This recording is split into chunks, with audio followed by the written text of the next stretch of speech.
নমস্কার বন্ধুরা, আশা করি আপনারা সবাই খুব ভালো আছেন। আজকে আপনাদের জন্য লাউ চিংড়ির রেসিপি নিয়ে এসেছি। বাঙালির ইমোশন, শীতে এই লাউ চিংড়ি একদিন না খেলে তো হয় না। মমস কিচেনে সবাইকে অনেক অনেক স্বাগত জানাচ্ছি। পুরো ভিডিওটা দেখতে থাকুন। একদম সহজ রেসিপি, একটু বেশি পরিমাণে ছোটো চিংড়ি দিয়ে লাউ, দারুণ স্বাদের। আশা করি সবার ভালো লাগবে। ভালো লাগলে চ্যানেলটাকে সাবস্ক্রাইব করার অনুরোধ রইল। এখানে দেখুন গোটা একটা লাউ নিয়ে নিয়েছি। এইভাবে ঝিরিঝিরি করে লাউটার খোসা ছাড়িয়ে কেটে নিচ্ছি। জানেন তো, সবসময় সবজি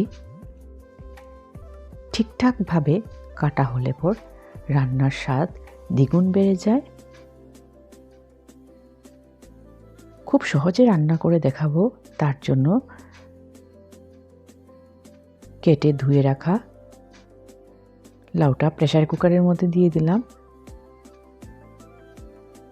1 চিমটি লবণ দিয়ে একটুখানি জল দিয়ে একটা হুইসেলের অপেক্ষা করব।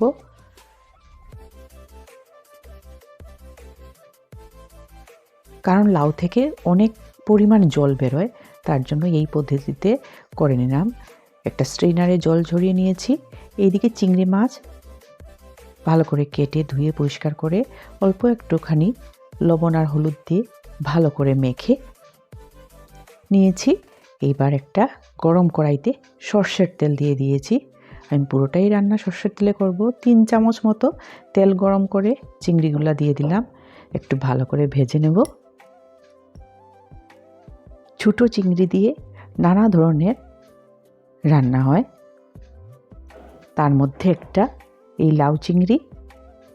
দেখুন ভালো করে ভাজা হয়ে গেছে, নামিয়ে একটা সাইডে রেখে দেব। এইবার সেম তেলের মধ্যে আরও 1 চামচ সর্ষের তেল দিয়ে 5 ফোড়ন সম্বাস দিয়ে দিয়েছি।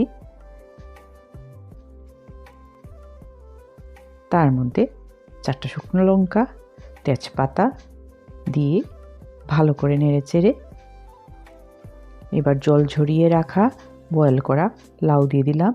এটা সহজ পদ্ধতি। লাউকে এমনিতেই তেলের মধ্যে দিয়ে রান্না করা যায়।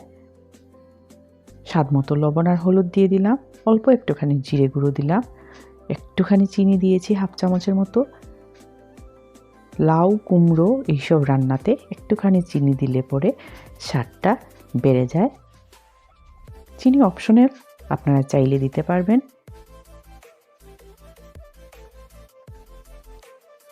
জল ঝরিয়ে নিয়েছি, তবুও দেখুন জল বেরিয়েছে।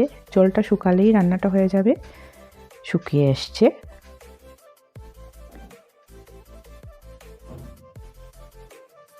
এইবার ভেজে রাখা চিংড়ি মাছ দিয়ে দিলাম। এবার খুব ভালো করে নেড়ে চেড়ে দিচ্ছি। সবাইকে অনেক অনেক ধন্যবাদ পাশে থাকার জন্য, পুরো ভিডিওটা দেখার জন্য। এবার কয়েকটা লঙ্কা চিড়ে দিয়ে দিয়েছি আর ফ্রেশ ধনিয়া পাতা কেটে একটু বেশি পরিমাণে দিয়ে দিলাম। এই রান্নাতে ধনিয়া পাতার অবশ্যই লাগে, তার জন্য মরশুমি রান্না এটা। পুরো রেডি হয়ে গেছে রান্নাটা। গ্যাসের ফ্লেমটা এবার অফ করে দেব। এইবার সার্ভ করে দিচ্ছি। দারুণ স্বাদের, খুব সহজ এই লাউ চিংড়ি। রুটি, ভাত সব কিছুর সাথেই ভালো লাগে, আর আমরা বাঙালিরা ভাত দিয়ে খেতেই বেশি ভালোবাসি।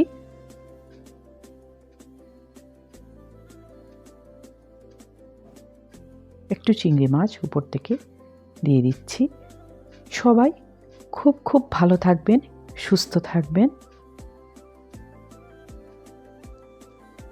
এইরকম সহজ রান্না নিয়ে খুব তাড়াতাড়ি আপনাদের সাথে আবারও দেখা হবে।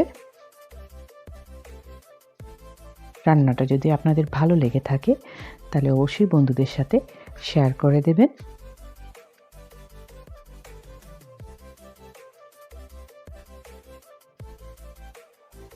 গরম গরম ভাতের সাথে সার্ভ করে দিয়েছি। সাথে একটা রুই মাছ ভাজাও দিয়ে দিলাম। অনেক অনেক ধন্যবাদ সবাইকে।